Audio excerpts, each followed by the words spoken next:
This is Transparency, a podcast by Gender Dysphoria Alliance, hosted by Kimberly and Aaron Terrell. Each week we'll be joined by people who have personal or professional experience with gender dysphoria and physical transition.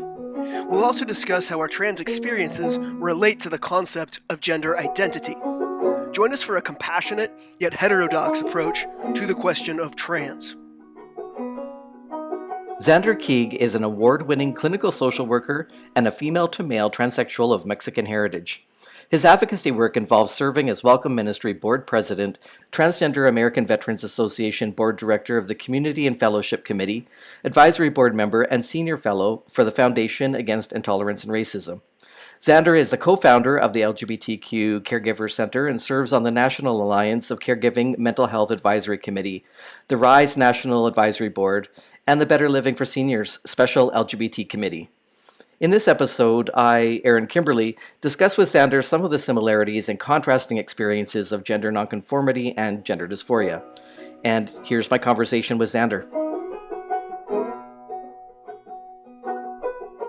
Hello. Hey, Zander, how's it going? It's going really well. How are you doing? I'm doing okay. Moving on, moving ahead. Good. Wow. Thanks for taking this time to chat with me. Of course. I enjoy chatting with you. One of the, I think I mentioned in the email when I first pitched this idea to you, I thought it would be fascinating because our stories have similarities. I mean, we both say we're transsexuals. We're both biologically female. We both lived a part of our adult lives as lesbians. Nope. But where our stories don't converge is that I had an experience that I would label gender dysphoria, and you have said that you haven't experienced that. So I would really love to just compare stories a little bit and try to flesh out, well, what does that mean about what is gender dysphoria? And because there's aspects of your story that I think may have been protective factors, and so I would love to just kind of explore what it was about me and maybe my environment and compared to you and your environment, and what may have led to gender dysphoria in some individuals and not others. Well, what's interesting too is that when I first started my medical transition, it wasn't gender dysphoria, wasn't the diagnosis, it was gender identity disorder. Yeah. And I remember at that time thinking, I'm not disordered. I don't want to be labeled with a disorder. Like, I didn't like it. So I was very hesitant or reluctant or, just very opposed to this idea of being labeled with a disorder. Because it was a few years later that the DSM changed to gender dysphoria.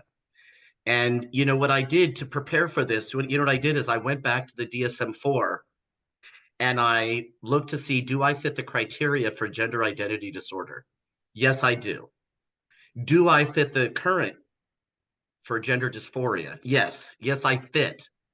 But I don't want to be labeled with a diagnosis. When I was a kid, I was called hyperactive. They would call that attention deficit hyperactivity disorder, ADHD now. So, okay, yeah, I've got ADHD, but so what? Yeah. Right? It doesn't limit me. I meet people now who are like, I have ADHD, like they're telling somebody, they have some chronic, debilitating, disability. And it's like, it's just ADHD. Like, I don't understand, right? So it might also be partly, in addition to protective factors, it could also be my default temperament. I'm quite oppositional and countercultural. I always have been. So there's a sense in which, like, yeah, I might fit that criteria for that diagnosis, but you're not slapping that label on me. Sure. Right. But yeah, of course I do meet the criteria that it does match my experience. Okay. But I just don't want to be, I wrote it down because I wanted to be able to tell you. It's like,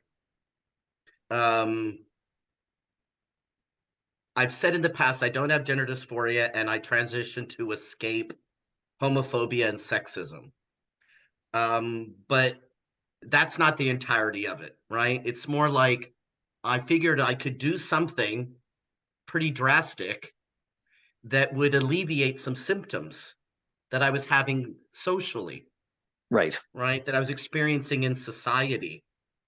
But if you really think about it, again, it is drastic. It's drastic what we've done. It's That's like right. we've completely changed. We've changed so much about ourselves, our bodies, our brains have been permanently changed. We're putting testosterone into our bodies. It's not as if I did it willy-nilly for so I in some ways I'm glad to be able to have this conversation because I don't want it left how I've left it.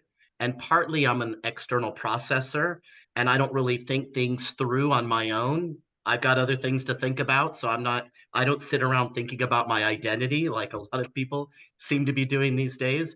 And so it's only in dialogue like this that I can actually to use a 1990s phrase, unpack. Yeah, yeah, that's right. Well, let's back up then. Let's kind of Yeah. ignore that, that you had made us thrown out a statement in the past that I didn't have gender dysphoria. So let's just kind of ignore Yeah. that for a second because it's not the labels that are important to me either. Yeah. What I would like to understand is your experience and how that may or may not have been Mhm. different than mine, because you did describe a childhood in which you felt free to just be yourself, that it sounded like, you mentioned you had drag queens in your life and you were a very gender nonconforming child. Yeah. And in your environment, it sounds like that didn't cause you any distress. Well, maybe we should even step back a little bit further and establish like I grew up in Los Angeles, California. I was born in 1966, so I'm almost 57, so I'm Gen X, and I was born and raised in Los Angeles, California. And I think time and place factors into these things quite a bit. How old are you, and where did you grow up? I'm 49 and I grew up in a small Okay. little farming community. So it was a Okay. very Yeah. a town about the size of about 3,000 people. Yeah. Nearest city was 2 hours away, Yeah. and quite conservative. And not that there wasn't any diversity, but there Yeah. certainly wasn't a gay and lesbian community and drag queens. Yeah. Yeah. So like I had more than 3,000 people in my high school. Yeah, so very different environments. Right. So, Yeah. but I think that matters, right? It matters that the environment in which we're growing up in matters quite a bit, right? If you're in a more rural area, I was suburban, I was coastal suburban, so I was raised in Torrance, which is a suburb in Los Angeles County that's very close to the Pacific Coast. So that it's a very particular kind of environment. And my family was Catholic, Mexican Catholic, and so there people make a lot of assumptions about that. Oh, Catholics, Mexicans, a lot of this and a lot of that, whatever they say, machismo, and it's like, well, we if we want to get into those kinds of weeds, we can, but I didn't have the kind of experience, but I could have. And what I mean by that is my grandmother on my father's side, so my paternal grandmother, she was not happy at all with my tomboyishness, not happy.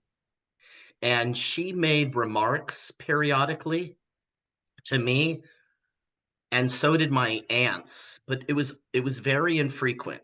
But it turns out that they were chewing off my dad's ear all the time about it. I was raised by my father as an only child from the age of 8. And so my mother was also not happy with my tomboyishness. She would often, for Christmas and my birthday, she would buy me pink clothing, yellow clothing. She was constantly trying to reinforce femininity. And I just, didn't want any part of it. And this is another factor that might be different between us also is that when I heard those messages from my grandmother, from my aunts, and from my mother, my first thought was something like, well, I don't care what you want. I'm not going to do that. And I didn't internalize any sense of I'm doing something wrong. Those people don't love me. um, I don't think I even cared if they loved me. Like there was a sense in which I was just like, I'm a kid and you're the adult and you're supposed to do what you do and let me do what I do. I was labeled incorrigible as a child, which is oppositionally defiant now. So I was a juvenile delinquent. So I was just not having it. I did not internalize. I didn't have any self-esteem issues, self-worth issues, nothing like that. How were you when you were hearing those messages? How did it impact you? I was definitely an internalizer. Yeah. So prone to depression and anxiety, and internalizing those messages that if and it seemed to be, I don't really remember anyone saying and giving me permission to be a very boyish girl. Not that anyone, when I was really, really small, I don't remember. When I was later in life, I was definitely bullied. But when I was really small, it's not that I remember anything especially awful happening, but there was just a lot of pressure. It's like, well, no, you should be wearing this, you should be playing with this, you should be doing this. So just this constant messaging that there was something not right about me. I can remember times, I wore some hand-me-down clothes and they came from two of my male cousins. And so they were OP and hang 10 shorts and shirts, typical Southern California beach wear. The other thing too is, growing up as a kid in the 70s, here in the States at least, we had a very prominent messaging coming from the feminist movement and the popularity of the free to be you and me sentiment. And we also had in one of our department stores, there was this line of clothing for children that was unisex. And so they would put it in between the girls section and the boys section would be these racks of clothes called Garanimals. And you would go, do you remember? Did you ever have I Garanimals? They I were the don't remember so those. yeah, so because again, we're a bit off in age, not a lot, but enough. So you would go up to these racks, and one would have like pants, another one would have shirts, and I pull out a pair of pants, and it'd have a tag on it, like a hippopotamus or a giraffe, and then you'd go find a shirt that had the same tag. And that's how you knew they went together. And they were a mismatch of colors, very earth tone-ish, like blues, oranges, browns, greens, right? So earth tone colors. And so boys and girls were wearing Garanimals. It was also the days of somewhat of a bowl cut kind of haircut for boys and girls, or sort of mullet junior kind of Yeah. haircuts. And so there was really this movement towards a unisex. I think it was being pushed in some ways in our culture at that time. And so I just fit right into that. I played soccer. My father, always took me to the beach. We were always running or cycling or skating, or I was skateboarding. So I was very much doing all of those activities, and I wasn't getting bullied. My bullying happened a little bit earlier.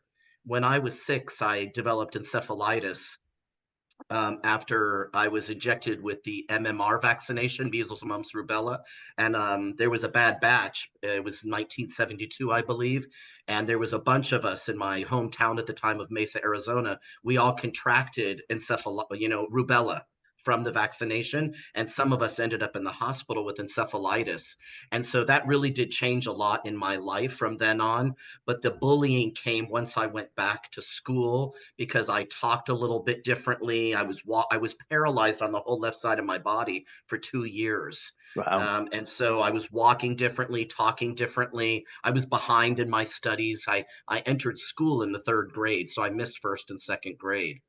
And so the bullying was because of that. But I was so angry at bullies that I became a bully, and I bullied bullies. So the kids who were getting bullied, because I got very tall and very strong and very fast. People couldn't outrun me. So I refer to myself, you remember that scene in Forrest Gump where he's running and the leg braces start popping off him and Yeah. he's running, running, running. That was basically, I mean, I had leg braces. They didn't pop off, of course, but once I was out of them, I was one of the fastest girl runners in my middle school. So or elementary school, I was quite fast. And so these kids would come to me and say, so and so is picking on me. And I'd say, oh, really? And then I'd go and like push them or punch them. right? Or scare them. Usually I would just scare them. I wasn't too much into violence unless provoked, but that was my limit on bullying, and that left people left me alone because of how big and strong and fast I was. So that was and I never had any bullying around being masculine or being a tomboy, or there was a little bit of teasing because I got my period. I started menstruating when I was 11.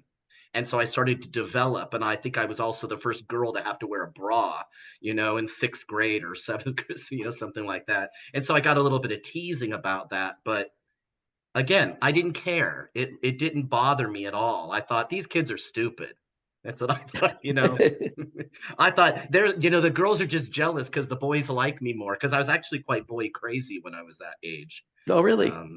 Yeah, I was. Yeah, it was. So when you Yeah, describe yourself as a tomboy as a child, like what describe yourself? I mean, obviously yeah. sort of like into the, sports and roughhousing and stuff, but how else would you describe your gender nonconformity? Well, let's see. So I was wearing very boyish clothes, um, and when I was wearing clothes like that maybe my grandmother or my mother gave me, I have these wonderful photographs of me where I'm wearing obviously very girly clothes, right? Even my shoes were really girly. But in the picture, my stance is my legs are spread really far apart and my hands are on my hips.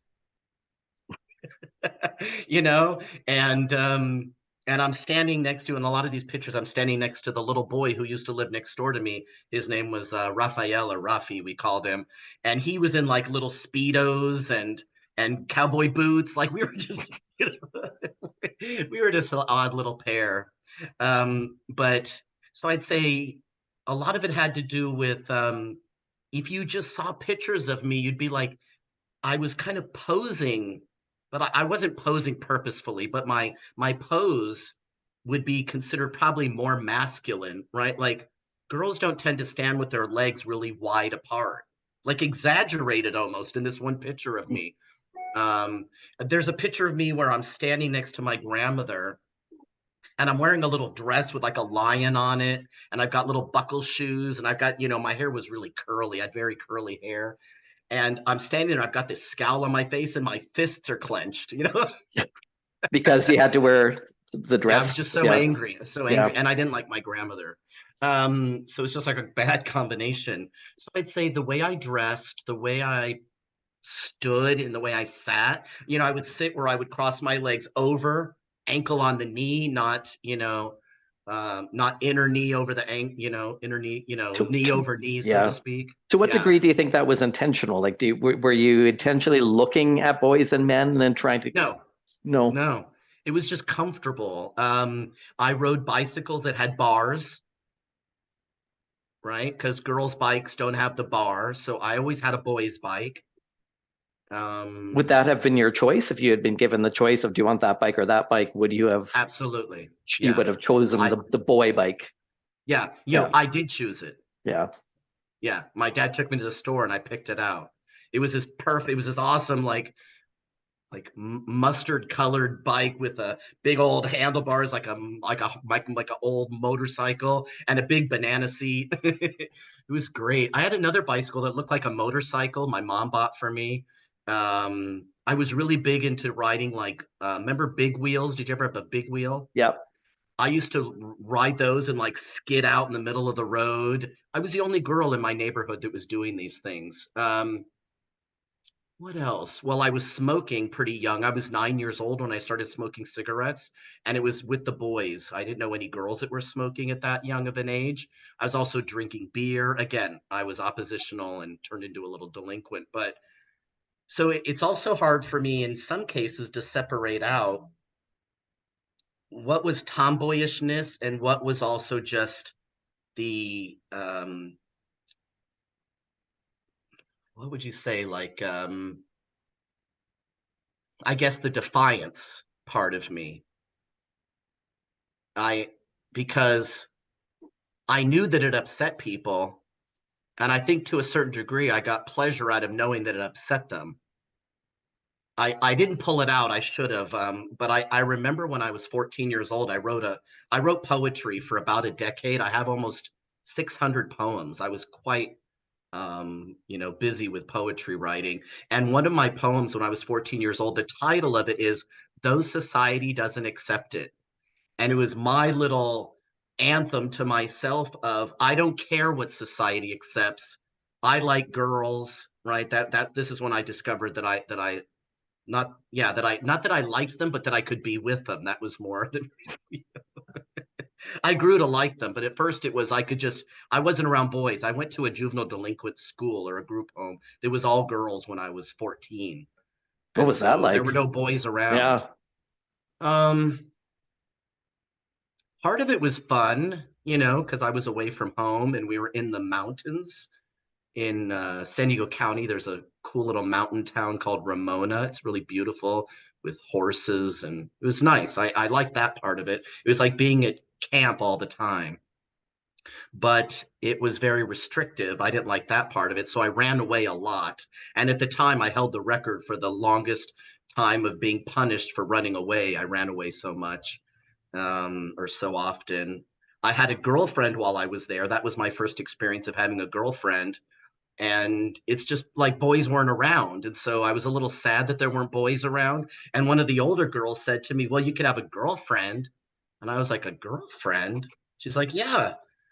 She's like, "I have a girlfriend." I'm like, "You do? A girlfriend?"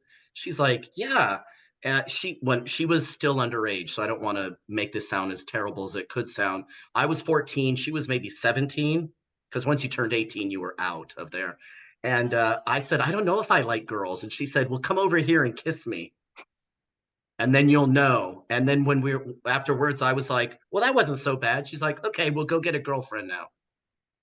So like that was my initiation into the lesbian world. And I think it was, have you ever heard of that saying, lug, lesbian until graduation? Yeah. I think there were some people that were like lesbian until like aging out, of the group home, the juvenile delinquent group home for girls. So I think some people, for them, it was very situational. It just happened to be not for me. It Right. stuck. Yeah. But again, this is something that with my family, we're a very large Mexican Catholic family. We would always meet in parks when we got together. And so when I was out of this group home for girls and I was back in school and I had girlfriends in high school, I would bring them to my family functions on holidays. No, I never held their hand when I was with my family. I didn't introduce them as my lover, which was, the terminology of the day, or even girlfriend. I never did that. I thought that'd be disrespectful. But I did bring them, and my family caught on after a few years. But nobody ever said anything to me, except one time my Aunt Mary said to me, "Oh, you're like the other members of the family who just won't get married." Hmm. Right? This is Yeah. before you could get married. And so I was sort of like, which other members of the family? They weren't in my specific family within the smaller, but my one aunt who was married to my father's brother, she had a gay brother, and a one of her sisters had a lesbian daughter. One of her other brothers had a gay son. And I was like, "Oh, it must be in the water in that family, because there weren't any in my direct line, but in Okay. her line, there were a bunch. So I would see them at family functions all the time. And as soon as I knew that they were part of family, so to speak, right, the extended family in that way, I was like, "Oh, well, my family's cool then," and nobody ever said anything Okay. about it. Yeah. So How it how sounds. was your big family? I'm just curious. Um, I do have some on my mom's side of the family. I have a gay cousin, but she also on my mom's side of the family has had an aunt that had um, an intersex condition or disorder of sex development, and I've been trying to find out which condition it is, because as you know, there's many intersex conditions. There isn't a single one, so I'm trying to figure out. And I mean, a lot of those records are closed because she's long passed, but not she hasn't didn't pass so long ago that those records are public information, and my mom has no idea which condition it is. So I'm trying to trace that, if possible, just to see if it's the same condition that I had, because it seems to sort of run in her side of the family. It's one of the things that I believe I read it in your story that you just recently made public, and heart-wrenching, really. Jeez Louise, Aaron. I was thinking about when I was maybe 15, my mother took me to the doctor to have my hormone levels checked. I think that's what she called it, but it might have been a chromosome check. Because I remember the doctor saying to me, you have more testosterone than the average or the usual, something kind of language. I don't remember the exact language, but he basically said, you have more testosterone than girls your age. And then he said something along the lines of, you may find that you're attracted to women. And I was like, oh, I have a girlfriend. He's like, well, there you go. But she was that worried about me that she took me to the doctor to have some Okay. tests done. Okay. It's funny because when not so much, well, yeah, I guess it was because of my gender nonconformity, but then as, I was an early teenager and starting to have crushes on girls. And that's the point that my parents took me to the family doctor as well to diagnose me and see if I was actually gay or not. See, my mom is how I came to be around drag queens. My mother was married 8 times. And in between her marriages, from time to time, she had girlfriends. So I believe my mother, if you'd had to classify her, she was bisexual, right? But she never referred to herself that way. And so eventually I saw her having girlfriends, and I saw her with a lot of gay men around all the time. And then she started to produce drag shows. And so there were constant, whenever I would go to visit her, right? I was living in LA, she was in San Diego. When I'd go to visit her, I never went to her drag shows because I wasn't of age to go into the place, because this was when drag shows were for 21 and older. Yeah. Because it's very adult entertainment. Yeah. That I never did see a show, but they would get ready in her house, and so I'd be there watching them while they were getting ready. Okay. And they were all gay men doing drag. They weren't, or female impersonation. It seems different now with some of it's more like maybe trans women or something along those lines that are doing. They're calling it drag, but it looks more like burlesque to me. Mm-hmm. The drag queens were all gay men, but I guess some trans women have come through drag culture. So they started, as gay men and then became trans women, sort of like us, from lesbian to trans men. But Yeah. we know that there are like straight men who become trans women, and there are straight women who become or trans men.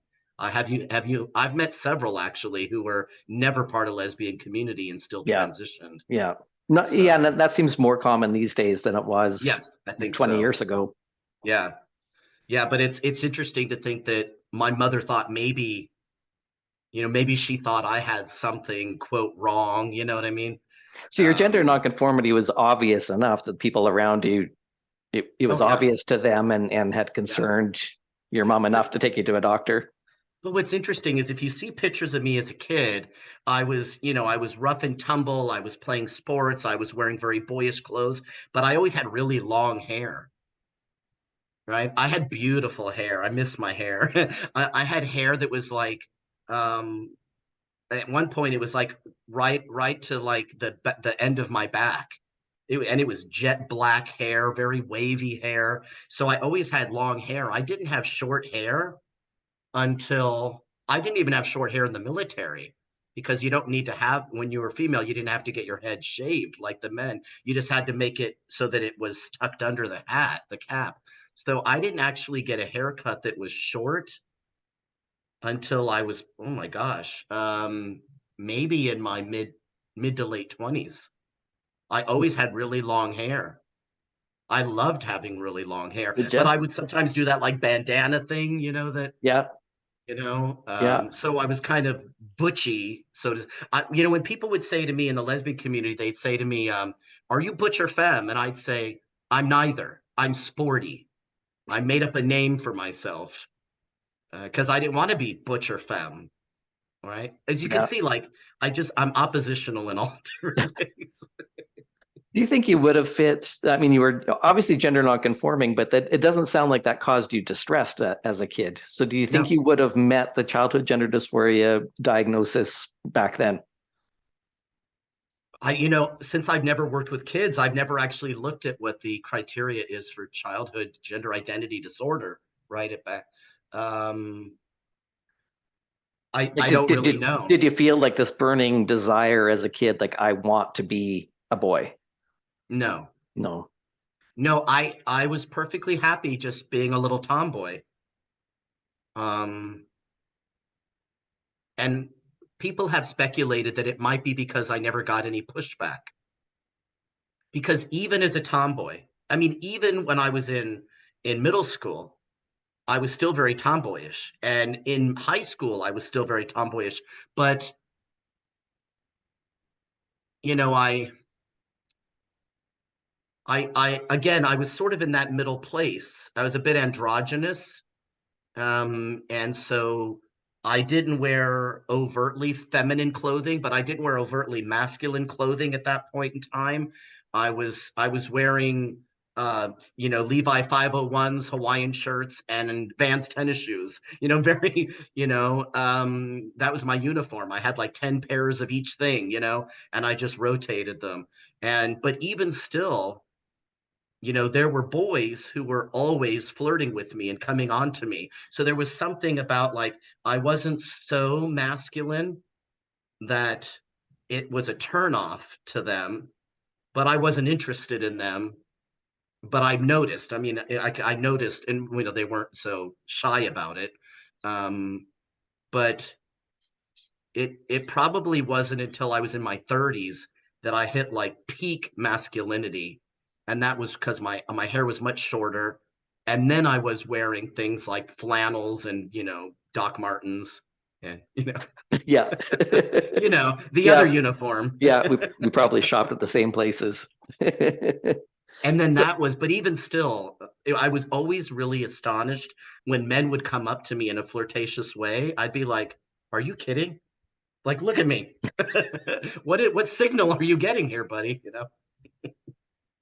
So a couple of things that you mentioned that I want to kind of go back and pick up on. So one Yeah. is that it was confirmed you had high testosterone, and that seems to be pretty common amongst at least the FTMs that I knew 20 years ago. I mean, as you have rightly identified, I mean, something has shifted in the trans population in more recent years where a lot of heterosexuals are transitioning, but that hadn't been the case a couple of decades ago so much. So a lot of what I'm saying here refers kind of to maybe like the old school transsexuals. Yeah. But it seemed like almost every trans man back then that I had ever talked to said they had some kind of gynecological problem or a hormone imbalance where they had high testosterone. And I mean, that was the case for me because of my DSD, but there's lots of reasons why someone can have high testosterone. And that seems to correlate pretty strongly with at least the lesbian FDMs. Yeah, I've heard the same thing too. I've often heard it associated with PCOS, Yeah. and I did not have that. Was it ever discovered why you had high testosterone? No, No. no. Yeah, it's an interesting, right? It's an interesting question because what what what does that, right? Like what increases testosterone? I would imagine it's like, did I just get a flush of it sort of accidentally in the womb, or right? Because I've had a full, um what do they call that, the bilateral Salampingo oophorectomy, hysterectomy, right? So and when they took all that stuff out, they didn't say to me, "Oh, you had an ovotestes or something," Mm-hmm. right? So it wasn't as if I had an organ inside, a gland inside that was producing high levels of testosterone. So I don't know where it came from, Hmm. and I don't know at what point that was true. Yeah. A lot of because most of my early childhood is not accessible to me memory wise because of the encephalitis, right? That happened when I was 6. It was around 8 when I sort of settled down and got back to living my life in a new normal. And so my memories before age 8 are just completely gone. Yeah. We haven't been researched as much as the trans women either. There aren't as many studies on FDMs and gender dysphoria in the lesbian population. But I don't know if you're Hmm. familiar with Blanchard's research into the birth order effect for gay men. Is that a line of research that you're familiar with? Not the research, but I have heard about that phenomenon, but I don't, I haven't committed it to memory. So his hypothesis and there's been multiple studies. So the hypothesis is that the more males that a woman has, that her immune system starts to break down a protein that's related to the sex differentiation process in a male fetus, and that the net result is a hypotestosterone environment that fetus is Hmm. developing in.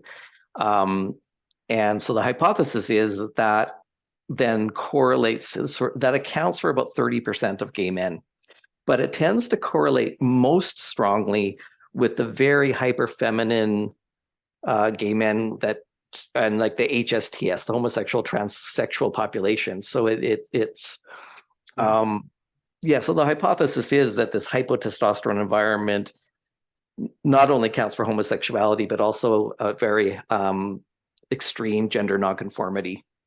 Hmm. So I mean that seems to map onto the lesbian experience as well. That maybe a hyper testosterone environment Hmm. contributes to greater gender nonconformity in lesbians. Well, I do remember hearing something about there was a particular medication that was prescribed to women in the 60s, perhaps. I'm not sure if it was for morning sickness, something that they were being prescribed.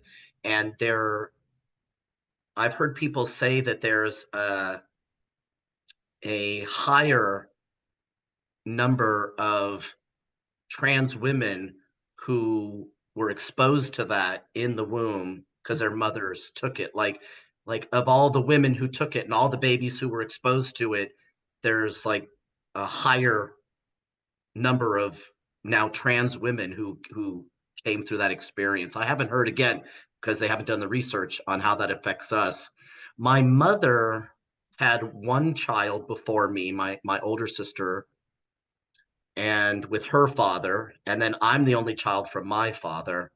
But in between, I do believe my mother had several miscarriages, and she also had issues with drugs and alcohol. And I don't know exactly if this is accurate because it's hard to tell because I've gotten stories from my mom and my dad. But my understanding is that either when I was born, which was 2 months premature, by the way, um, my mother was either in or had just been in a psychiatric facility. And I believe she had well, what they used to call manic depressed, right? So bipolar. Mm-hmm. And so the drugs and the alcohol, right? Like how do those affect the baby? And they actually thought I was dead. They listened for a heartbeat. When my mom went for a prenatal, they listened to the heart, and I had no heartbeat that they could find, that they could discover. So they actually they prepared my mother to basically take me out at 7 months. um they figured I was deceased, in the womb. And but they did one last check. This is my understanding of it. They did like one last check to see if they could hear something, and there was like a very faint heartbeat. And so they Okay. took me out and put me in Yeah. an incubator for a couple of months, Wow. which back then was a little scary. I Yeah, mean, a that's lot really of babies scary. ended up with blindness or partial blindness. So thankfully that didn't happen to me when they took me out. But I did spend a couple of months in an incubator. Mm-hmm. Um, because I was just too, I was Wow. too undeveloped. So Like my really, lungs, my GI tract were not ready for, being outside. And so I've had problems in both my lungs and my GI tract my whole life as a so result. really, really early life trauma. My mom was in a car accident when she was pregnant with me, but Mm, she also took, while she was pregnant, progesterone. And I have read some studies that there seems to be some connection between progesterone and gender right. dysphoria. But she also took, and I don't know if it's the same medication you're referring to, that medication that used to be given to pregnant women that caused a lot of birth defects, like missing limbs and stuff. So my Mhm. mom did take that when she was pregnant with Oh me as man. well. I have no idea. My mother, she was quite the free spirit. So who So she knows may have not. Yeah. what she was taking. Oh my gosh. But I mean, yeah, it's interesting to think about, for me, that particular birthing trauma and yours as well with the car accident, like is, is it possible, and I don't know this, I don't know if you learned about this in nursing school, is it possible that when the woman, right, when the mom is under a lot of stress, I mean, that cortisol that's being released, right? Does that have a masculinizing effect? Does that like who knows? I don't understand how that all works, but and that's to say, not all of us have been born of trauma, Yeah. right? So Yeah. it's not going to account for all of us, but I mean, it's interesting to think about how that could be Yeah. connected somehow. Yeah, there doesn't seem to be a single factor that would account for all of us. But the high testosterone, I've heard enough, and there's been enough Yeah, studies about it that one is pretty. I think we can kind of count on that yeah, correlation pretty strongly. yeah. But it sounds like it didn't really turn into gender dysphoria until later in life when you started encountering more pushback from your environment. Yeah, and it's like, and that's why I have a hard time like really embracing this concept of gender dysphoria because I felt perfectly fine. I, as I've said before, I don't know if I said it on this podcast, but on others I've said, because I went through the encephalitis and the paralysis, and I'm just happy to have a body that works well enough that I'm up on my own 2 feet and I can get around, and I have disabling issues, but not so limiting. And the idea of being born in the wrong body just never suited me. I just didn't like that. And this idea of if I don't transition, I'll kill myself. I was like, I'm not killing myself. Why would I want to do that? Life is awesome. And so, and I still believe that, I love living. And so it more has to do with, again, I think this is why I've said something about like escaping homophobia and sexism, because that's what comes front of mind for me when I think about what was happening at the time. It's like, well, what was happening from the age of maybe 16 to 26, well, maybe even 36 if I really include everything. So 16 to 36, I'm dealing with, in the first, say, 16 to 26, I'm dealing with being confronted regularly in public by, jerks who think it's their place to come up to me and tell me stuff about how they don't like how I look, or and telling me what kind of activity I need to engage in with them in order to fix myself. I'm not going to get too. Let's make it kid a little more teenage friendly at least, right? And so and I'd be like, F you, and start slugging away, like I was very combative at that point. But and the typical kind of androgynous lesbian kind of experience where I was sirred all the time, and it really pissed me off actually. It annoyed me. I didn't like being sirred. I'd be like, "Are you stupid?" Like I'd be like, I'd point at my breast, like, "Hello," Or I go into the bathroom and people be like, "You're in the wrong bathroom, sir," and I'd be quite vulgar sometimes, and like point down and say, "I have a you know." And I learned that from Leah Deliria. Have you ever seen that stand-up comedian, Leah No, Deliria? no. I saw her live. She was a friend of a friend, and I saw her live, and she used to talk about, being an androgynous lesbian and going into the women's bathrooms and how that was always, just a hoot, because you never knew what you were going to engage in. But she used to say things like, she would say, like, "I've gotta," and she would like point down, and be vulgar. And I thought, oh, that's what I'm going to start doing, or lifting up her shirt and flashing. And I'm like, oh yeah, me, that's what I'm doing, so I was, again, oppositionally defiant. So I didn't have any issue with that at all. I was in the lesbian scene, and I was doing pretty good with the ladies. I'll admit it. Life was good. But that other thing that was happening around me, it just started to wear on me. And then I went to a film festival. Let's see, 1996, I think it was. I went to a film festival, the Gay and Lesbian Film Festival, as they were called back then, in San Diego, California. And I saw a movie called You Don't Know Dick. I've heard of that. And I haven't seen it. yeah, You Don't Know Dick is, I believe, the first feature-length film about FTMs. And I was with my girlfriend, and I remember sitting there and watching the whole thing and thinking, what? When I'm confused. What's happening? What did they do? I couldn't figure it out. And my girlfriend had to explain to me, like, those were women who took medicine and now they're men. And I was like, what? It was lost on me, but it like planted a seed in my brain that just hadn't germinated yet. It needed some watering. And so it was a year later that somebody called me up and said, "You've got to come over to my house right now. I just bought a book. You have to see it." I get there, and it's Body Alchemy by Lauren Cameron. And now at this time, I'm in college. I'm a freshman in college. I'm a, 30-something-year-old freshman in college, right? Non-traditional student.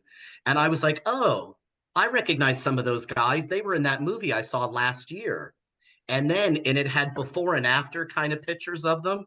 And I'm like, oh, well, huh, that's interesting. And then I just filed it away. It didn't even dawn on me that I would do that. But it made me much more aware of it was a possibility. Hmm. And then while I was in college, I was meeting all of these trans men and trans women out in the community who were coming to campus. I was working in the GLBT Student Services office. So we brought speakers and performers to campus, and they would, and so I was around them all the time. And I just kept hearing the stories and hearing the stories and thinking, yeah, that doesn't match me. That doesn't match me. That doesn't match me. Because again, I'm not born in the wrong body. I wasn't going to commit suicide. So and I was not dissatisfied at all. I wasn't dissatisfied with my body. I wasn't dissatisfied with being a lesbian. I wasn't dissatisfied with being a female. I'm still not. I'm still female, right? I wasn't dissatisfied with being a woman, though. But I was dissatisfied with how I was being treated as a masculine woman. That I did not like. And it just wore on me and wore on me and wore on me. And eventually I just said, you know what? If my masculinity is just so much of an affront to society, what if I just took it up a couple of notches? What if I did what those other women did? Right? Sorry for that. And that might be hard, disrespectful to some of them who don't, but that was the way I was thinking, right? I could do what they did, and then I could just go live my life in peace. And when I went to go talk to the doctor, she was a lesbian in San Francisco. She had worked at the Tom Waddell Clinic, which is the HIV. They have an HIV positive clinic. They started a trans component within the HIV component. And when I went to go see her at her other office at University of California, San Francisco, I told her exactly why I wanted to start testosterone. Just what I'm telling you right now. I didn't give her the whole story, of course, but I gave her the basics, and I said, is that going to work? Will you give me a prescription? And my wife, Margaret, was with me at the time. And she's like, you're not the first person who's told me this. I'm like, I'm not. And she's like, no. She's at that time, she said, I've been working with trans patients for 12 years. I've heard many, many different stories. I said, I've never heard anybody talk this way. They all talk this way that they think everybody expects them. And she's like, I know. She's like, I don't believe most of that anyway, you know? Yeah. And so I walked out with a prescription. Well, at least But you again, were honest about it. Like you kind of knew yes. what your motives were. You were honest about it. Yeah. Um, I mean, I did experience, what I would call like a body dysmorphia aspect of it that developed. And as a little kid, that wasn't so much the case. But I think where our stories aren't similar is I really believed that in that not. And I don't like the terms born in the wrong body. That I don't really relate to that terminology, but I did feel like I am a boy in some way, that some mistake has been made and something happened. And I didn't know as a kid that I had a DSD, and I don't know if that's related. I mean, that's what I chalked it up to once I discovered that. But I just felt like something's wrong. Yeah. I was supposed to be a boy, and I know technically I'm not, and this feels weird. And I didn't know how to articulate that as a kid. As I got older, that did turn into a body dysmorphia, where the picture I had of myself and how I would look and sort of my bodily integrity didn't match what I could see in a mirror or in a photograph. And it created a real, it did create distress. And the way I've been describing it to people, which I hope is helpful, is if you've ever been in a meeting where you hear your own voice echoed back and how that creates this kind of bizarre sort of feeling. Like I've had people in meetings say, I can't continue this meeting because that hearing my voice echo back just causes some sort of discomfort in my brain that I can't tolerate. So it was a very similar feeling to that whenever I would catch myself in a mirror or in a window as I was walking by and catch my reflection. It would create that similar Mm. sort of kind of, and I don't know what word to use. I don't know what that would Yeah. even be called in that echo, but it created that similar, like that isn't me, and that disconnect. And so one of my motivations for transitioning was for that to stop, because that became so much of an impairment. So it was anytime I would catch myself, but then I became aware that other people are seeing that image that I see in the mirror. And so any interaction with another human being, anytime I would catch myself in a mirror, it would cause that. And so when you think people will stop a phone call or a Zoom meeting because they experience that echo, I was experiencing that same sensation of an echo all the time. And that Wow. Yeah. became so distressing and so much of an impairment. How do you get through your day then, trying to avoid every mirror, every window, every human interaction? I'd go out at night and run some of my errands. And so that ended up being, and the transition did help with that. And it wasn't even that I had a really specific image. Like, it's not like I saw Brad Pitt in my brain and I'm upset that I'm not, this Greek god. But the fact that I'm bald and I'm kind of average looking guy, I mean, that doesn't matter to me. It wasn't about vanity, Yeah. but it was just, I don't look male. And that caused me so much distress right from an early age. But the Wow. body dysmorphia part more so when my body started developing breasts and those kinds of things, that's when I started to experience the dysmorphia part of it. I had none of that, and I'm wondering if it's partly because the difference between us and that internalizing and externalizing, It could be, right? It yeah. could be as simple as that, um, but it also could have been, for me at least, the fact that I had been through such trials and tribulations with my physical body, and I was very much an athlete in most of my adult life. I've been involved in sports, and so I took great pride in having a strong body, a fit body. And so that's the idea of having distress about it.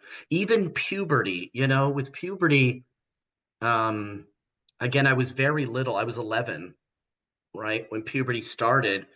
So it was before adolescence, really, right? So it was before all of the, I don't know, being exposed to adolescent kinds of social, interactions. Um, When I had a it chat with it Dr. Zucker about some of the kids that he was seeing in his Yeah. practice, back in the day, he said most of those kids were internalizers.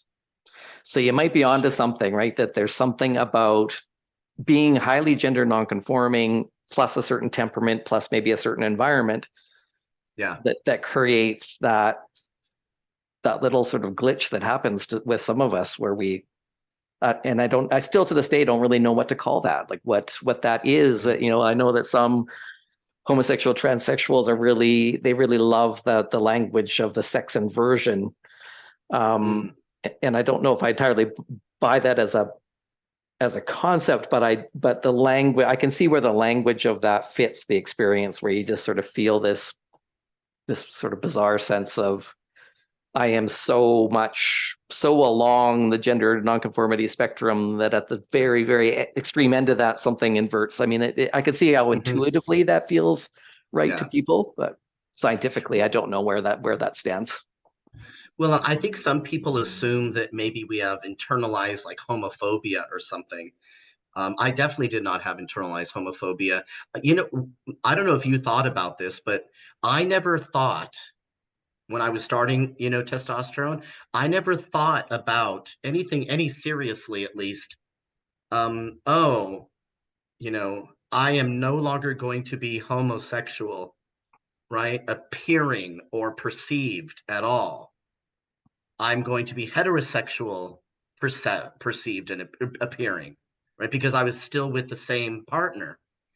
And Margaret and I used to have conversations, early on that, it changed both of our realities quite a lot in the sense that like how people interacted with us and how welcome we felt when we went into the same spaces we had been going into, for me for many many years, because I'm 10 years older than Margaret, right? I was basically grew up in lesbian community. Since the time I was 14 I was in that community, and all of a sudden it was like a place that was off limits to me. And I wasn't one of those kinds of trans guys who sort of insisted that I stay. I know that some people have gone that route. Mhm. This is still my space, and I was sort of like, as soon as I could get out, I got out. I I don't know that I ever found the lesbian community to be all that um, much of a safe landing space. You know what I mean? Like it wasn't terrible, but there were things about it that I just never really got into. Um, you Certainly know, isn't the utopian, Isle of Lesbos kind of image mm-mm, that some want to pretend it is. no. And there's lots of infighting, the Yeah. I never went to the Michigan Women's Music Festival. I didn't want to, I probably would have fit in because I was one of those hairy legged, hairy armpit, Birkenstock wearing, dykes. And I was very much a separatist, actually, which people always find really interesting.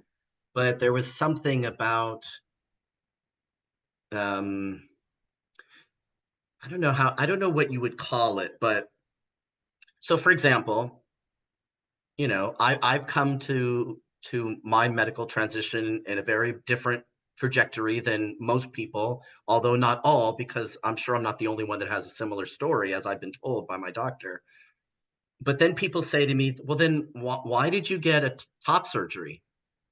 And why did you get a full, like, not just a hysterectomy, but the whole kit and caboodle, zip it up, and then phalloplasty? Like, why did you do that? And the my only response has been, because I don't really think about it much, which is, well, I mean, if I'm going to be a man, I'm going to be a man. I mean, like, if I'm going to live in the world as a man, then I want to be able to function as much as possible in the world as a man. I'll put the caveat on there for people as I see it. um, right, for yeah. me, for me, I don't want people to misinterpret. And so I kept listening to trans men talking about all the regrets that they had about having to deal with the BS with the TSA at the airport, and if they're out with their buddies on a long bicycle ride and everybody else can just, go to the bathroom right there without having to, need toilet paper or, to squat anywhere. And, just the ease of it, the ease of that sort of being able to access different men's space and not have to feel out of sorts. And I was like, well, I don't want to. I just spent all this time feeling out of sorts to a certain degree because of that constant barrage of people telling me that I was doing it wrong, and thinking like, I'm not doing it wrong. You just want me to do it differently. And I didn't want to be under that kind of scrutiny anymore. I'm like, I'm done with the scrutiny. No more microscopes. I'm going to be living my life how I want to live it. I just want to blend in, mix in, move on. And that to me felt like the way to do it. You Mm-hmm. know, Mm-hmm. I'll get top surgery because I I don't I had top surgery in 2006. I don't think I've been outside, not once have I been outside other than maybe a balcony at a hotel or something with my shirt off. Like I didn't get top surgery to just go shirtless everywhere. Like that's not why I did it. I did it because I wanted to wear men's cut shirts and they don't accommodate, you Yeah. know, Yeah. what I had going on. And I wanted to be able to just seamlessly interact in more private men's space, locker rooms, bathrooms, security checks. I wanted to be able to just, send all the correct signals, so to speak, to just not have to be hassled. Mm-hmm. Because it's like, talk about drastic. I mean, you and I have gone, quote, all the way. We've had the surgery, as people like to Yeah. say. Yeah. And so that to people is like, why would you do that? Um, because the messaging used to be that was a barbaric surgery, and now the messaging is you don't need it to be a man. It's like, well, some men do, right? Some trans men do, and some trans men like me are like, but I can and I will Mm-hmm. because insurance paid for it. I wouldn't have spent $250,000 of my own money, but and I've had complications with my bottom surgery, but or phalloplasty. I know some people hate those euphemisms. I had a bilateral double mastectomy with chest reconstruction and a phalloplasty. It's like not a lot of guys get that surgery, Yeah. phalloplasty, Yeah. and it's a decision that we all have to come to on our own. And I think we all come to it for very different reasons. And I think we all transition for very different reasons. And that's And what I I'm don't like that discovering. things Yeah. get narrowed down into these Yeah. these like, here are the four options. Which one is for you? And it's like, no, just the defiance in me. I'm going to be like, none of them, you know? And Yeah. that's what I've enjoyed about doing these podcasts, with people that are just willing to tell their story and some of that detail of, and because I think one of the first things that I came across when I was contemplating transitioning was Body Alchemy, which you already mentioned, and Jameson Green's book, Becoming a Visible Man. And his book really resonated with me because he seemed to be just a similar kind of lesbian that I had been. Like, there's so much about his personality and the life that he had lived that I related to. And, even the drumming circles and stuff. So much of him just seemed like the kind of guy I'd want to have a beer with. But he started that book with some really beautiful metaphors, but he started that book talking a lot about sex differentiation and intersex conditions.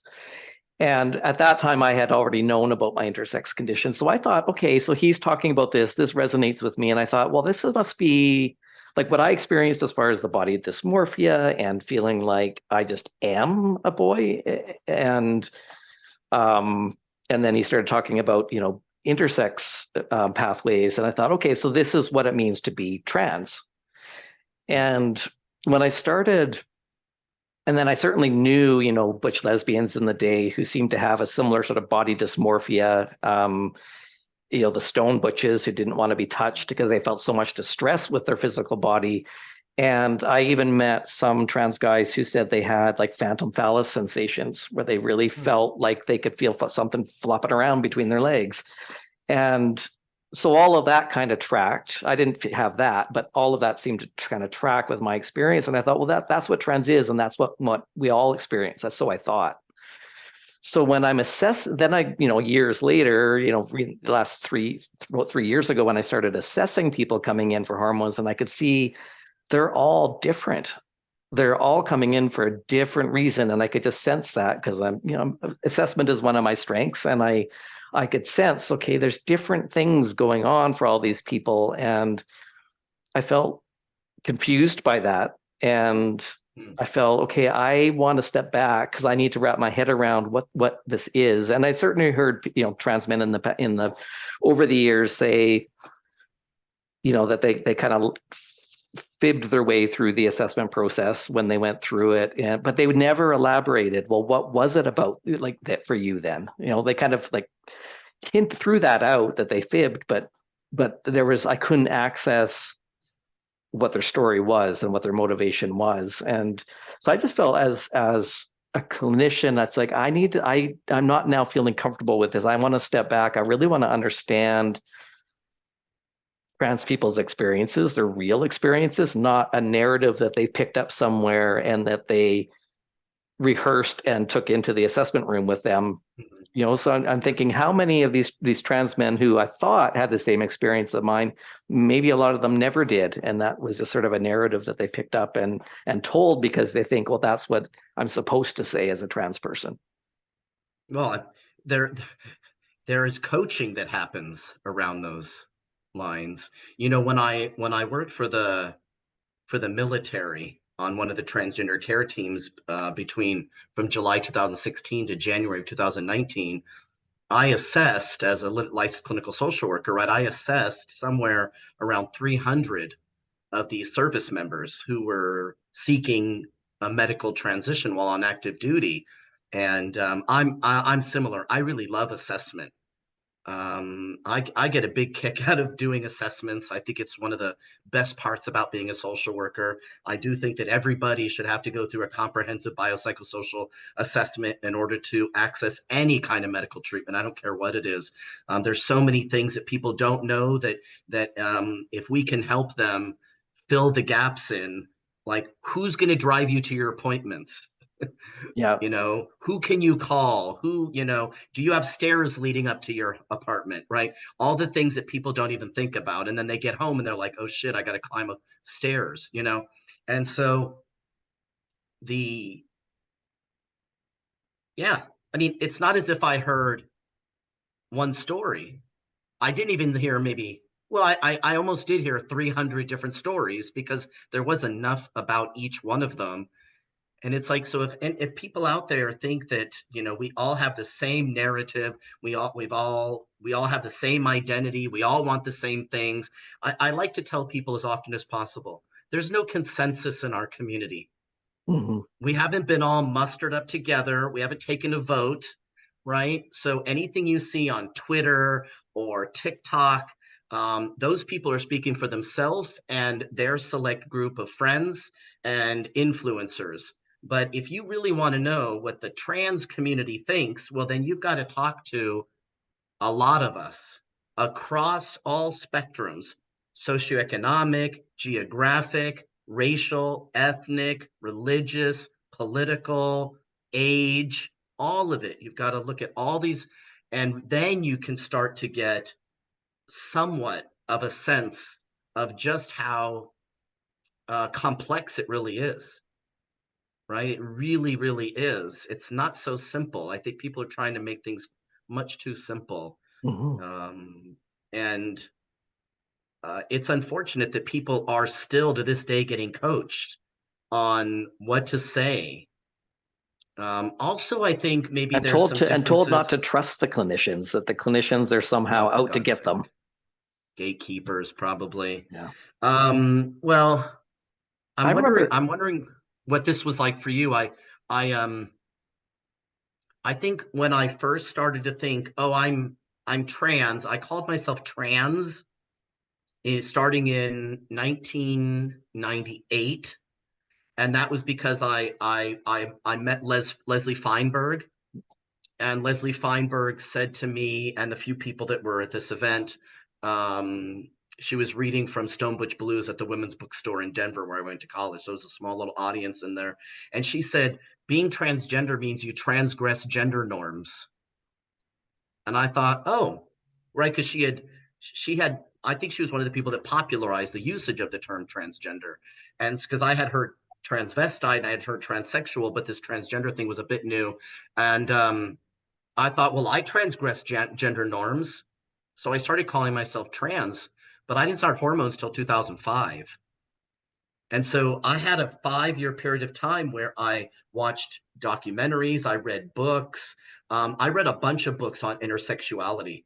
I wanted to know, how do we know about this thing we call sex and this thing we call gender? And I wanted to take a deep dive into that. So I read like 6 books on the topic, and and I met people, and I went to conferences, and I went to meetings, and it was 5 years later.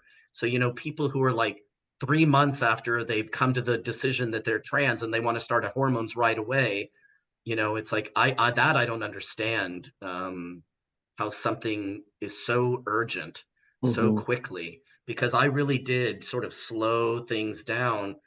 Partly it was also because I thought testosterone would make me violent, which is something I had learned from, you know, I had heard that. a part Yeah, of the lesbian community I was grew up in, yeah. so to speak. Which might be, when that's coming from the lesbian community, because I had heard that too, and that had been a concern for me. But I think some of it might have been just lesbian opinions of men in general that might Of course, make a yeah. person, feel that way. But I remember back, Well, the because patriarchy, right? Blah sure, blah blah. yeah, when I went through the system, there was a lot more assessment, and I actually found that assessment process helpful. Mm. Um, of course, that makes a person nervous when you feel like someone else has the power to say yay or nay. But I did feel well supported. I felt respected, and I actually found the assessments interesting, and I always have, like, personality quizzes. I love quizzes and assessments, and because I like learning about myself, and I found the assessment process helpful because it did ask things that it touched on things that I hadn't considered. But I remember hearing in the community how upset they were, how they were offended that they were being asked these questions. And I wonder if, just an example, one of the surgeon, so every step of the way, I was a separate assessment process. So I was assessed for 3 months before I started hormones, and then assessed again by a psychologist who did all kinds of screeners for, personality disorders and all kinds of things before I had any surgeries. And then the surgeon himself, before I had the double mastectomy, also had screeners and assessments. So lots of assessment at every stage. And I remember the surgeon's assessment asking about things like sexual fantasies. And there were people in the community, kind of defaming the surgeon, saying, well, the surgeon must be just a pervert if he's asking about our sexual fantasies. But I think it actually makes sense, because imagine if in your sexuality and your sexual fantasies that you're imagining different genitalia than you're about to get created for you, how that could really, I think, lead to some complicated feelings and potentially some regret later on. So I think the questions make sense, and I didn't feel like the surgeon was prying. And I feel like rather than maybe having conversations with care providers of what is the purpose of assessment, like what are you hoping to Yeah. screen out, Well, or make me think about, or if we could develop more community understanding of what that assessment process is about, and develop yeah. trust with care providers, that might have been a better way to go than say we're just going to do away with all assessment because it makes me feel uncomfortable. I think you're correct that most people don't really, I don't think they understand what we mean by assessment, right? Like when I say biopsychosocial assessment, I've said that even to physicians who have said, what's that? So I know that this isn't a commonly referred to or known type of assessment. I think most people think when they hear the word assessment and they think, well, who does the assessment? Well, a social worker, or right. So a case manager, social work case manager, nurse case manager, right, who are working in the mental health field. So they immediately turn it into, they think they're being assessed for mental illness. And it's like, no, the biopsychosocial assessment is assessing, you know, how did you do in school? How are your family dynamics? Who's all in your family? Where are you living? What's your source of income? How do you get around? What's your transportation? Right? It's who do you call on when you need something? Who's going to be there for you for the aftercare? It's finding like where are the gaps, and then what resources can we give them, and what referrals can we make for them to other, other agencies, other individuals, resources out in the community to connect in, because we don't want people isolating. So we want to refer them to maybe, the local peer support group, right? And if people are struggling with housing, we don't want people to start, a surgical procedure who has unstable housing, right? Like we don't want that. It's so that's the process. And I don't think that a lot of people know that. I think they think we're doing a diagnosis for comorbidities. What I say to people is I never did those things. What I did was I made an assessment, and if it looked like based on the assessment that this person could benefit from being referred to a psychotherapist for some other types of diagnosis assessments, then I would make that referral, or I would recommend it to them and ask them if they wanted to be referred. So I think it depends on who you're going to for the assessment. If you go to a psychologist for an assessment, I don't know that they're doing the biopsychosocial assessment. I don't know what they're doing. Are they doing the mini mental exam? Are they just doing a gender dysphoria criteria diagnosis and then moving on? Like I don't even know what they mean by that when they just say assessment, which is, I think in the Standards of Care version 8, at least in the adolescent chapter, I believe it says comprehensive evaluation or comprehensive assessment. They should have been more specific. I think it should say biopsychosocial, so that people understand that's just something the nurse or the social worker does, right? It's in a clinical setting. It doesn't have to be. Yes, it's the mental health sphere, but it's not psychotherapy. Right. Right. That's why I think they should have case managers, social worker, nurse case managers in all of those teams, in all those transgender clinics. They should have somebody, and they don't all do. The ones that are private don't have them because it's an added expense. Right. And even some of the ones that are somewhat public, the social work departments or the nursing departments won't dedicate a case manager to the transgender team. Right. They've got everybody, they've got all the doctors, and they've got the individual people who answer the phone in those doctors, offices, but they don't have the one person or two people that are tracking everybody from start to finish. That's what's really missing. That's the job I did with the military. It's what I think is needed and is missing from a lot of this, is that person who's tracking it, whether they're a nurse or a social worker. Because a lot, I think people, even talking about regret, I think there's nuance in regret. Like it's not always like, some people, it's just like, I made the whole thing is a mistake. There's that, but there's pieces too, where it's like, I wasn't expecting this part to be this hard. I wasn't expecting this part to be this hard, or I wasn't expecting this complication. So there's like micro regret that people can experience, right? Because it's a complicated process, and there's, it's socially complicated, it's psychologically complicated, it affects our intimate relationships, and people don't always think all of those pieces through. Like, who's going to be attracted to me when I'm done this? If I'm only attracted to lesbians aren't going to be attracted to me anymore. So a person needs to think through all of those little pieces.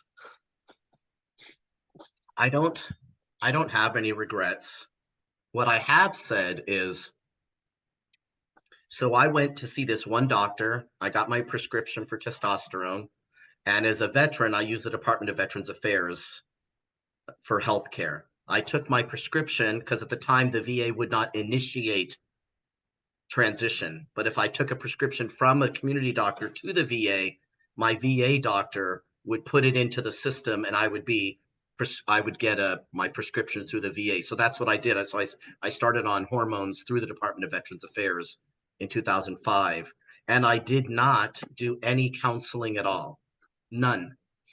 I don't have any regrets about it, but I do believe I would have benefited from having somebody to talk to that was purely objective, like a sounding board, to be able to talk through some of the, I don't know, maybe some of the more discombobulating and destabilizing parts of transition in the way people start to treat us as soon as we appear very manly to them.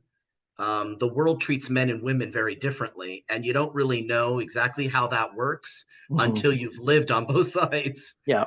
So most people don't really have this experience. And I'd say not even all trans men have the experience, because a lot of trans men are, I mean, they're easily clocked, right? Because maybe they're not on hormones, or they're on a really low dose, or their body's just not responding to it. That happens, right? Yeah. And so there's Or always the something about them that or you're kind of small like, small build, small stature, so not as something. threatening to other people. And Yeah. yeah, Yeah. So they're going to get treated differently, but for other reasons, yeah, right? But when you all of a sudden are walking through the world looking how we look, it's a very different experience.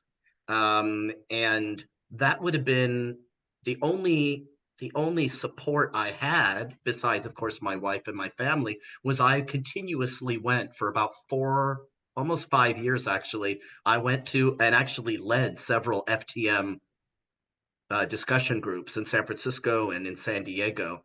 And I took over for the FTM International support group when I was in San Francisco. So I led that as a co-facilitator for a couple of years. And there was a lot of benefit from that, but there was also a lot of what I call stunting of my own moving forward, because I was constantly the point person for everybody else, right? So they were always coming to me for information, for resources, for guidance, and I was outwardly focused for a number of years. And then I was thought, I need to stop this. I need to focus on myself a little bit more. And that's when I thought, oh, it probably would have been good if I'd been seeing a therapist this whole time. Not because I don't have any comorbidities, right? I don't have anxiety. I don't have depression. I don't have any, chronic, more serious mental illnesses. I've never been diagnosed with like bulimia, or, what I mean? Like none of hmm those things. And so there's nothing else. But it's hard when you don't have any diagnosis other than, I guess, gender dysphoria. I'd have to get diagnosed with gender dysphoria in order for the insurance to pay for it, right? right, You can't just keep going to see a therapist unless you're out of pocket. And even at the VA, it's limited, 8, 9, 12 weeks, and then you're cut off. yeah. Um, Yeah, I and agree with you that that is something that I wish had been built into the system, is just that support to re-socialize. yes, yeah, And people, push back on me about that, saying, "Oh, well, if you always knew that you're a man, why would you need to re-socialize?" But you're absolutely right that the whole world, starts yeah, responding to you differently when you look different, and there's yeah. no way you can prepare for that. And people don't understand, I think, what we're talking about unless they've been through it. And It's it can like, happen overnight, right? It happens so quickly. If we are one yeah, of the, I considered myself lucky that I was one of the ones that my body responded to the testosterone very quickly, but that didn't give me a lot of time to relearn how to socialize in the world. And I definitely got myself into some situations where I didn't feel safe because I was doing something that wasn't quite male typical, and men can become quite aggressive oh um, no, I had a when knife other pulled on me men. on a bus. Yeah, I Wow, got into an really? altercation with the person on a bus who pulled a knife on me. Yeah, no, it's in San Francisco. It's for me, I started to my body didn't respond quickly to the testosterone. But again, I was very masculine appearing and I got SIR'd all the time. So I changed my hairstyle, right? I went to the barber shop and got a man's haircut. And then I started wearing a binder, one of those, like the real ones, the compression t-shirts that Hmm. we used to get from, there's so many different ones now, but this is like the old school, like surgical ones, Yep. and I noticed just like that immediately people started treating me differently. I'm 5'9", right? So I'm tall and Hmm. I'm big. So people don't mess with me. And the the treatment, as soon as I did the compression, that significantly changed how people treated me. And it went from there. And there's no similarity between being a masculine woman and being a masculine man and how people treat you. No. There's just not it. The thing is, I thought, oh, I'll be safer, right? I thought I was unsafe. But what I didn't realize is that men are more often the victims of violence than women are, Yeah. like muggings and carjackings and just random bar fights or punched out on the homeless person attacking you. Men are more likely, and I never paid any attention to that because, again, like, I guess I didn't care. That's one of the mea culpas. It's sort of a Hmm. karmic reality for me, is I didn't really think about it and didn't care enough until I started to transition, and then I started to work in mental health in the VA with almost exclusively men, and learning about it sort of, like I was an adolescent in my 40s, learning Yeah. about the world of men. There's a tension in the trans community as well that I'm sure you've experienced, that there are those who want to convincingly integrate into the world as the opposite sex. So, I mean, you're describing that. You just kind of committed to, I'm going to live as a man in the world and do that successfully. And I was the same way. I just wanted to successfully blend into the world and function well Yeah. as a man. But so that's sort of one part of the trans community, but there's another part of the trans community where transition is very much about subversion and disruption and occupying a middle space that's sort Mm, of blend, and so they would refer to us as um, um, cis heteronormativity or mm, passing privilege. So there has for a long time been that tension. yeah. So whenever I suggest, I wish there had been more support to do that resocialization and just talk about the ways in which that's challenging and difficult. But then inevitably you get that push from inside the trans community saying, no, that's heteronormative. You're not supposed to desire to Mm, learn how to socialize like a man and fit into the world as a man. And so I don't know, it's hard to advocate for certain things to be built into our services when half of the trans yeah. community is saying, well, no, you shouldn't be wanting that in the first place. Well, I don't even think it's half. I think it's a much smaller percentage than that. I can't really have conversations about this too often. Well, I guess I could, but I don't want to. But I just don't share a worldview with those people. I'm not a postmodernist, right? I don't share the worldview that we need to deconstruct or tear down or destroy or eradicate things. I believe that there are non-conflictually based ways to resolve issues, and that's my goal, is to be more of a bridge builder than a bridge destroyer. And so I'd like to just, you know, there's a particular kind of consulting that I learned when I was in graduate school called appreciative inquiry, right? In an Mhm. appreciative inquiry, you go into a place of business and you look for all the things that are working, all the things that are positive about everything about the business. And then you encourage them to do more and more and more of that, and not to focus on what's not right and what's going wrong and what could be better.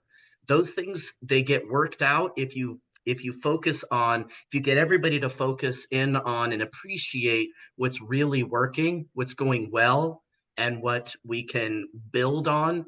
It brings some of those other issues along with it, and those people along with it. But you know, I encountered this also in lesbian community. There were, right, gay and lesbian community back in the day. There were always the gay men and the lesbians who thought being married was just not a thing we should be fighting for. And wanting to serve in the military was not something they thought we should be fighting for. They were very, again, they have much more of maybe Marxist or postmodernist kind of views. And I just didn't have those types of views. I don't, and I will not, you know, subscribe to them. And so I say, you know what?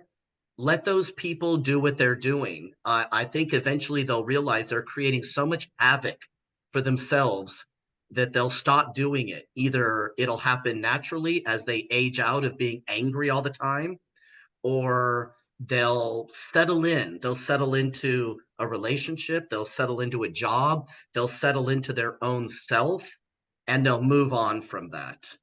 Because there's no way to a sense of well-being if a person is spending all of their energy pushing against the quote system, fighting, you know, yelling, name calling, trying to smear people. These are just some of the things I've experienced directly. I know you Yeah. have too. Yeah. It's you know, it's like all that energy.